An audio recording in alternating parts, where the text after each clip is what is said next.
ഈ പുള്ളിക്കാരിയില്ലേ നമ്മുടെ താത്ത ഷെഫീന താത്ത നമ്മുടെ പപ്പായ വരെ പറഞ്ഞു. അതെ, എൻ്റെ അപ്പനെ പറയാൻ ഒരു യോഗ്യത നിങ്ങൾക്കില്ല ബീവി. പിന്നെ അടുത്തത്, മരിച്ച് മണ്ണോട് ചേർന്ന് എൻ്റെ സുതിച്ചേട്ടൻ്റെ ആത്മാവിനെ പറയാൻ പോലും ഒരു യോഗ്യത. നിങ്ങളൊരു വിധവയല്ലേ? ആണോ അല്ലയോ? നിങ്ങളുടെ ഹസ്ബൻഡ് മരിച്ചു പോയതല്ലേ? പിന്നെ അദ്ദേഹത്തിനെ പറ്റി ഞാൻ എന്തെങ്കിലും പറഞ്ഞിട്ടുണ്ടോ? നിങ്ങളുടെ ഹസ്ബൻഡ് ആരാണെന്ന് പോലും എനിക്കറിയത്തില്ല. നിങ്ങൾക്ക് നാണമുണ്ടോ എന്നെ വിറ്റ് കാശാക്ക സ്ത്രീയെ? ഹലോ ഗായ്സ്, അങ്ങനെ നമ്മുടെ രണാസുന കട്ടക്കലിപ്പിൽ വീണ്ടും എത്തിയിരിക്കുകയാണ്. ഇപ്രാവശ്യത്തെ മറുപടി വേറെ ആർക്കുമല്ല, നമ്മുടെ ഷെഫീന ബീവിക്കാണ്. കാരണം കഴിഞ്ഞ ദിവസം ഷെഫീന ബീവി രേണുസുതിയെ വെല്ലുവിളിച്ചിട്ടുണ്ടായിരുന്നു.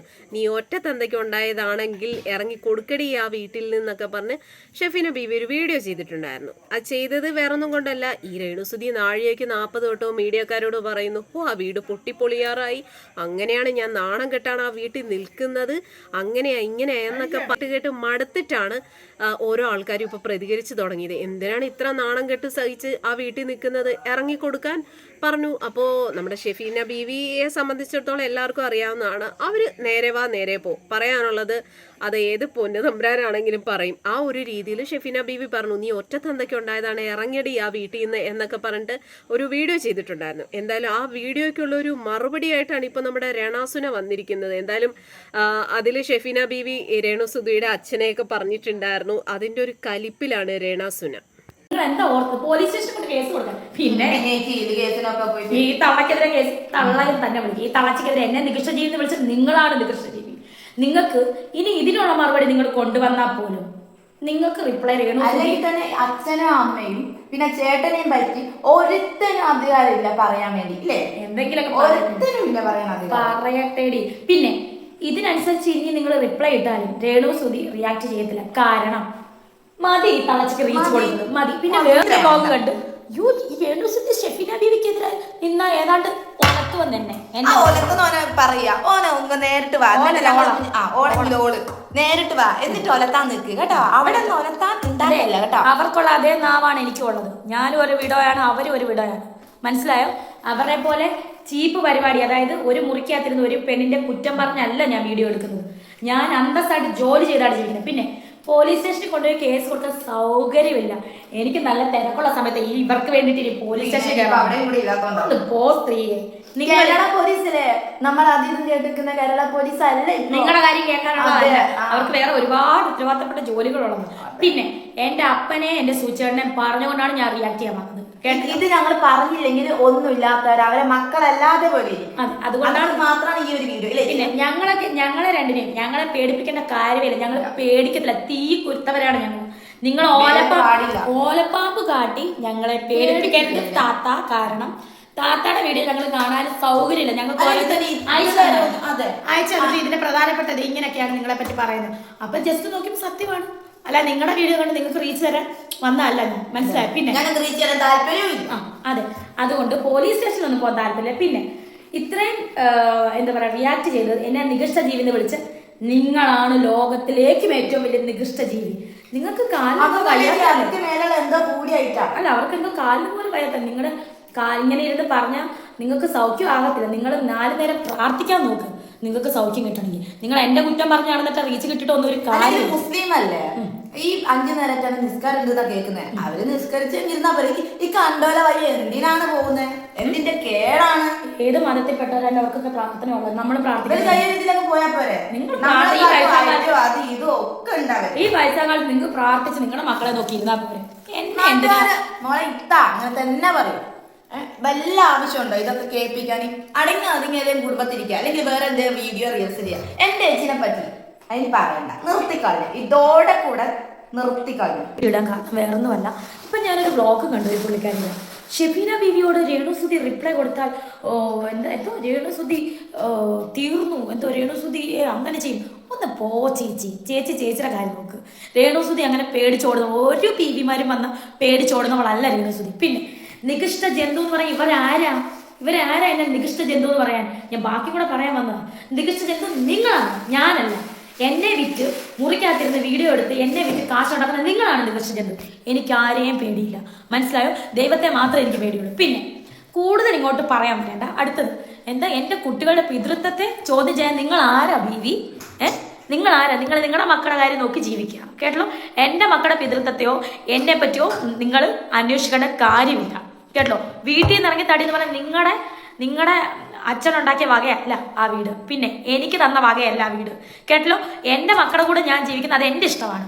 പിന്നെ ഇറങ്ങി കൊടുക്കടി ഈ പറയുന്നവൻ ആരെങ്കിലും കൊടുത്തതാണോ വീട്? അല്ലല്ലോ, അത് എൻ്റെ മക്കൾക്ക് വേണ്ടി കൊടുത്ത വീടാണ്. എനിക്ക് വേണ്ടി കൊടുത്താന്ന് ഞാൻ എങ്ങും പറയുന്നില്ല, മനസ്സിലായോ? എൻ്റെ കുഞ്ഞിനെ ഒറ്റയ്ക്ക് നിർത്തിയിട്ട് ഞാൻ അവിടുന്ന് വിട്ടു പോകൂല. എൻ്റെ കുഞ്ഞിന് പ്രായപൂർത്തിയായിട്ട് ഞാൻ അവിടെ വിട്ടു പോകത്തില്ല. എൻ്റെ കുഞ്ഞുങ്ങൾക്ക് കൊടുത്ത വീടാണ്. നീ ഇറങ്ങിപ്പോടി എന്ന് പറയാൻ നിങ്ങളാരാ സ്ത്രീയെ? നീ ഇറങ്ങിപ്പോടി. എൻ്റെ കുഞ്ഞുങ്ങളുടെ കൂടെയാണ്, സുധിച്ചേട്ടൻ്റെ മക്കളുടെ കൂടെയാണ് ഞാൻ ജീവിക്കുന്നത്, കേട്ടല്ലോ. പിതൃത്വത്തെ ചോദ്യം ഞാൻ നിങ്ങൾ ആരുമല്ല, മനസ്സിലായല്ലോ. നിങ്ങളെ എനിക്ക് പേടിയില്ല, ആരെയും എനിക്ക് പേടിയില്ല, മനസ്സിലായോ? സഹിക്കുന്നതിനും ക്ഷമിക്കുന്നതിനും പരിധിയുണ്ട്, കേട്ടോ. ഇതിൻ്റെ അടിയിൽ കുറെ അവന്മാർ കമന്റ് ഇറങ്ങിക്കൊടുക്കടി. നീയാണോ ഈ വീട് തന്നത്? എനിക്കല്ല. നീ വീട് തന്നു? ഇല്ലല്ലോ. KHDC കൊടുത്തത് സുധിച്ചേട്ടൻ്റെ മക്കൾക്കാണ്. ഫ്ലവേഴ്സ് മര്യാദയ്ക്ക് പറഞ്ഞതാണ് വീട് തരാന്ന്. അപ്പൊ ഇവര് ഫ്ലവേഴ്സിന്റെ അടുത്ത് എന്നിട്ട് ഞങ്ങൾ കൊടുത്തോളാന്ന് പറഞ്ഞ നിങ്ങളല്ലേ ഫിറോസിന്റെ ടീം മുമ്പിലോട്ട് വന്ന് വീട് കൊടുത്തിട്ട് ഇതാണോ ഇവരുടെയൊക്കെ വായന കേൾക്കാനാണോ ഞങ്ങൾ ഇരിക്കുന്നത്? എനിക്ക് ഇത്രേ പറയുള്ളൂ. അയ്യോ, പുള്ളിക്കാരിയെ പറഞ്ഞ ഏതാണ്ട് എന്നെ തീർക്കുമെന്ന്. എന്തോന്നേടെ നാണമുണ്ടോ ഈ റിയാക്ഷൻ വീഡിയോസുമായിട്ട് ഇങ്ങനെ എന്നെ കുറ്റപ്പെടുത്താൻ? നിങ്ങൾക്കൊന്നും നാണമില്ലല്ലോ. എന്നെ നികൃഷ്ടജീവി എന്ന് വിളിച്ചിട്ട് ഞാൻ മിണ്ടായിരിക്കാനാണോ? അത്രയ്ക്കും പാവമല്ല രേണുസുതി, മനസ്സിലായോ? അതായത് അത്രയ്ക്കും ക്ഷമയുള്ളവളല്ല രേണുസുതി. അങ്ങനെ രേണുസുതി വായി തോന്നിയത് എന്തൊക്കെയോ അങ്ങോട്ട് പറഞ്ഞിട്ടുണ്ട്. മറുപടി ഫുള്ളും ഷെഫീന ബീവിക്കും പിന്നെ ചെറുതായിട്ട് എനിക്കും ഉണ്ട് കേട്ടോ. കാരണം ഷെഫീന ബീവിയുടെ ആ ഒരു വീഡിയോ എടുത്തു വെച്ച് ഞാനും റിയാക്ട് ചെയ്തിട്ടുണ്ടായിരുന്നു. കാരണം രേണുസുതിക്കുള്ള കിടിലൻ മറുപടി എന്നൊക്കെ പറഞ്ഞിട്ട് ഞാനും ഒരു വീഡിയോ ചെയ്തിട്ടുണ്ടായിരുന്നു. അപ്പോൾ അതിന് ചെറുതായിട്ട് എനിക്കും കൂടെ ഉള്ള മറുപടിയാണ്. അപ്പോൾ എന്താന്ന് പറഞ്ഞാലും നമ്മളാരും വെറുതെ ഒന്നും ഇവരെക്കുറിച്ച് ഒന്നും പറയുന്നില്ല. ഇവരുടെ കാര്യം നോക്കി അവർക്കറിയാവുന്ന ഒരു ജോലി, അഭിനയം, അതുപോലെ പ്രൊമോഷൻസ്, അങ്ങനെയുള്ള ഒരുപാട് അവസരങ്ങൾ അവർക്ക് കിട്ടുന്നുണ്ട്. നല്ല കാര്യം, അവർ അതുമായിട്ട് മുന്നോട്ട് പോട്ടെ. പക്ഷേ ഇതിനിടക്ക് അവർക്ക് കുറച്ച് റീച്ച് കുറഞ്ഞു പോകുമ്പോൾ റീച്ചിന് വേണ്ടിയിട്ട് ഇവർ മീഡിയക്കാരുടെ അടുത്ത് പറയുന്ന ഒരു കാര്യമാണ് വീടിനെ കുറിച്ച് കുറ്റം പറയുക, വീട് സ്ഥലം കൊടുത്ത ആളെ കുറ്റം പറയുക, വീട് വെച്ചു കൊടുത്തവരെ പറയുക, ആ വീട്ടിലേക്ക് വേണ്ട സാധനങ്ങൾ അല്ലെങ്കിൽ അവരെ സഹായിച്ചിട്ടുള്ളവരെ, ആ വീടിന് വേണ്ടി സഹായിച്ചിട്ടുള്ളവരെല്ലാവരെയും ഇവർ വീണ്ടും കുറ്റം പറയും. കുറച്ച് നാളുകൾക്ക് മുന്നേ ഇതേ രീതിയിൽ ഈ ഒരു വീടിന്റെ വിഷയം വലിയ രീതിയിൽ ചർച്ചയായതാണ്. വീണ്ടും എന്തിനാണ് ഈ മീഡിയക്കാരെ കാണുമ്പോഴത്തേക്കും ഈ വിഷയം തന്നെ ഇങ്ങനെ കുത്തിപ്പൊക്കുന്നത്?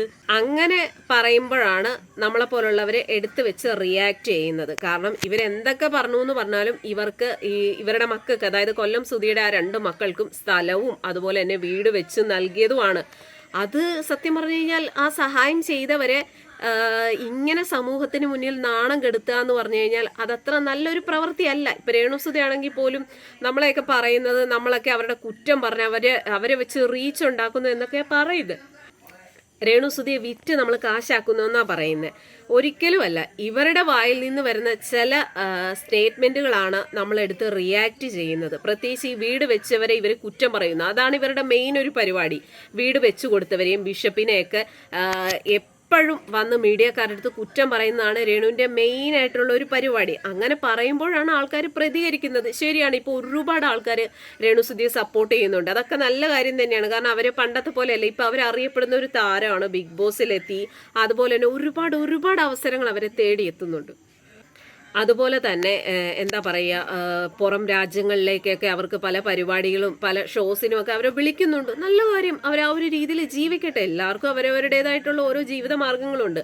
അതുപോലെയാണ് നമ്മളെപ്പോലുള്ള യൂട്യൂബേഴ്സ് റിയാക്ഷൻ വീഡിയോ ചെയ്ത് നമ്മൾ ഇതൊരു ജോലിയായിട്ട് തന്നെ കണ്ടുകൊണ്ട് നമ്മൾ നമ്മുടേതായിട്ടുള്ള ജോലി ചെയ്യുന്നു. രേണു അഭിനയിക്കുന്നു, പ്രൊമോഷൻ ചെയ്യുന്നു, അത് രേണുവിൻ്റെ ജോലി. പക്ഷേ രേണുവിൻ്റെ വായിൽ നിന്നും ചില മീഡിയക്കാരെ കാണുമ്പോഴത്തേക്കും രേണു അങ്ങ് മറന്ന് ചില അഹങ്കാര വർത്താനങ്ങൾ പറയാറുണ്ട്. അതിനെതിരെയാണ് നമ്മളൊക്കെ പ്രതികരിക്കുന്നത്. അല്ലാതെ ഇവരുടെ ഉയർച്ച കണ്ടിട്ടുള്ള അസൂയയോ അവരെ പോലെ എത്താൻ ആകാത്തത് കൊണ്ടാണ് എന്നൊക്കെ ചില ആൾക്കാർ വന്ന് കമന്റ് ഇടാറുണ്ട്. ഈ എന്തസൂയ, എന്തിനോട് അസൂയ? എന്തായാലും രേണുസുതി ഈ ഷെഫീന ബീവിക്ക് കൊടുത്ത ഈ ഒരു റിപ്ലൈക്ക് ഉടൻ തന്നെ ഷെഫീന ബീവിയുടെ ഭാഗത്തു നിന്നും ഒരു റിപ്ലൈ നമുക്ക് പ്രതീക്ഷിക്കാം. എന്തായാലും അതിനുവേണ്ടി വെയിറ്റ് ചെയ്തിരിക്കുന്നു.